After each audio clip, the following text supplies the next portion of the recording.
இன்றைக்கி இந்த கடலைப்பருப்பு சீயம் எப்படி பண்ணுறதுன்னு பார்ப்போம். இது வந்து இன்றைக்கி அவல் விகடன் இணைப்பில் பார்த்தேன்.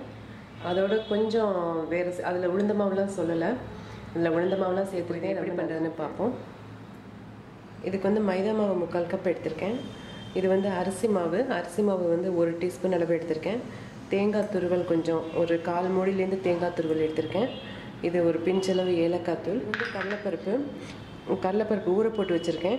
இந்த கிளாஸில் 3/4 கப் எடுத்திருக்கேன். 3/4 கப் எடுத்து இதில் ஊற போட்டு வச்சுருக்கேன். இதை வந்து நல்லா அவிச்சு எடுத்துக்கணும். இது வெல்லம் 3 வெல்லம் எடுத்திருக்கேன்.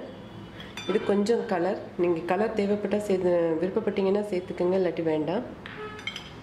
இது 2 டீஸ்பூன் அளவு உளுந்த மாவு, அரிசி மாவு வந்து 1 டீஸ்பூன். இப்போ எப்படி பண்ணுறதுன்னு பார்ப்போம்.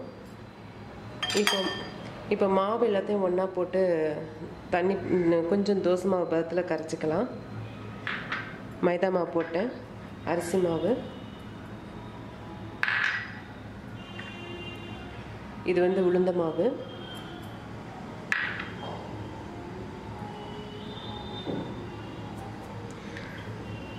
இது வந்து கொஞ்சம் கலர் விருப்பப்பட்டீங்கன்னா சேர்த்துக்கோங்க. கொஞ்சம் தண்ணி ஊற்றி கரைச்சிக்கலாம்.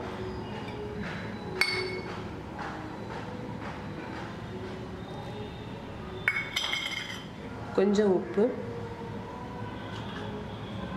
இப்போ தண்ணி ஊற்றி நல்லா தோசை மாவு பதத்தில் கரைச்சிக்கோங்க.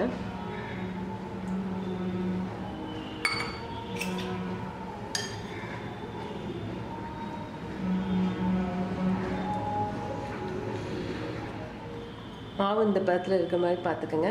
லேஸாக கட்டியாக இருந்தாலும் ஒரு 1/2 மணி நேரம் ஊற வச்சுட்டு மறுபடியும் கரைச்சிங்கன்னா அந்த கட்டியாக இருக்கிறதெல்லாம் கரைஞ்சிரும். இப்போ ஒரு 1/2 மணி நேரம் ஊற வச்சுருவோம். இப்போ வந்து குக்கரில் கடலைப்பருப்பு அவிய போட்டுக்கலாம்.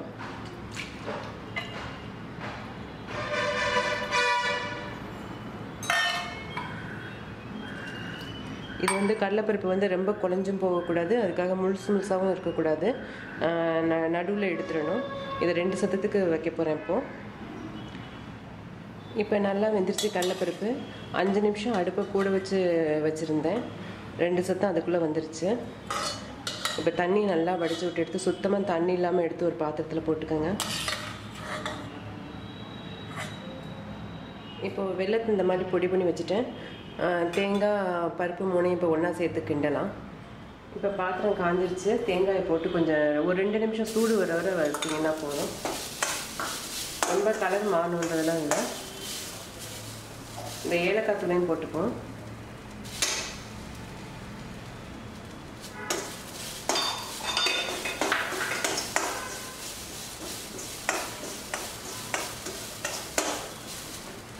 இப்போ அந்த வெல்லத்தை போட்டுக்கலாம். வெல்லம் பார்த்து வேணுங்கிற அளவு சேர்த்துக்கோங்க. இடையில சாப்பிட்டு பார்த்து வேணுங்கிற அளவு சேர்த்துக்கோங்க.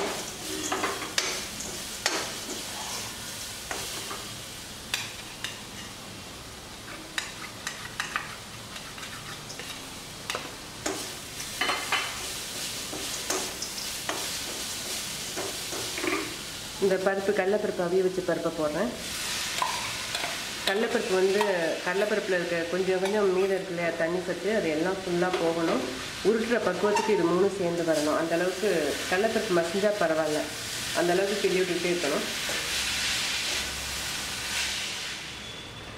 கடலைப்பருப்பு வந்து ரொம்ப முழுசாக இருந்தாலும் உருட்ட வராது, அதுக்காக ரொம்ப மாவு மாதிரியும் போனாலும் நல்லா இருக்காது. இந்த மாதிரி எடுத்துக்கோங்க. அந்த மாதிரி நல்லா வேக வச்சுக்கோங்க. அப்படியே முழுசாக இருந்தால் கூட இப்படி கொஞ்சம் கரண்டினால மசிச்சு விட்டிங்கன்னா மசிஞ்சிடும். இது நல்லா கெட்டியாக வர்ற வரைக்கும் கிண்டி விடுங்க. இப்போ பார்த்தீங்கன்னா நல்லா கிண்டி விட்டுட்டேன்.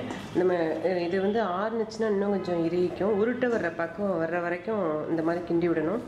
இப்போ பாருங்கள் நல்லா மாவு பதத்துக்கு வந்துருச்சு. இது இப்போ ஆறட்டும். ஆறினதுக்கப்புறம் சின்ன சின்ன உருண்டையாக உருட்டி எடுத்துக்கணும். இப்போ உள்ளே வைக்கிற பூர்ணத்தை இந்த மாதிரி உருட்டி சின்னமாக உருட்டி எடுத்து வச்சுட்டேன். இப்போ என்ன காஞ்சிருச்சான்னு பார்ப்போம். லேசாக அந்த மாவை விட்டு இப்போ காஞ்சிருச்சு. இப்போ அடுப்பை குறைச்சி வச்சுக்கோங்க. இப்போ வந்து இந்த உருண்டையில் ஒன்று எடுத்து இந்த மாவில் முக்கி எடுத்துருங்க. இந்த மாதிரி எடுத்து போடுங்க.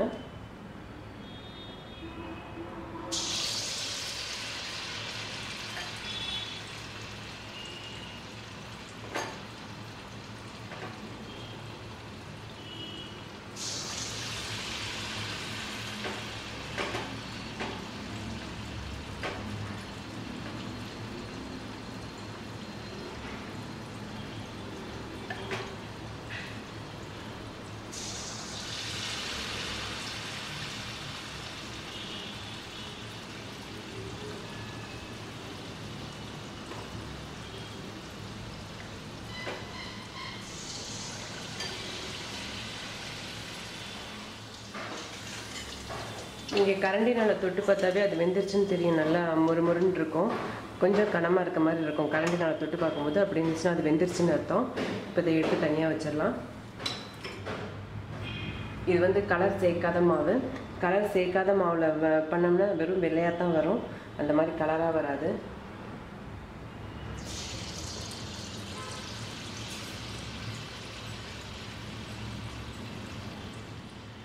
இப்போ கடலைப்பருப்பு செய்யும் ரெடி ஆயிடுச்சு. இதை நீங்கள் செஞ்சு பாருங்கள். செஞ்சு பார்த்து எனக்கு உங்களோட கமெண்ட்ஸை சொல்லுங்கள். தேங்க்யூ.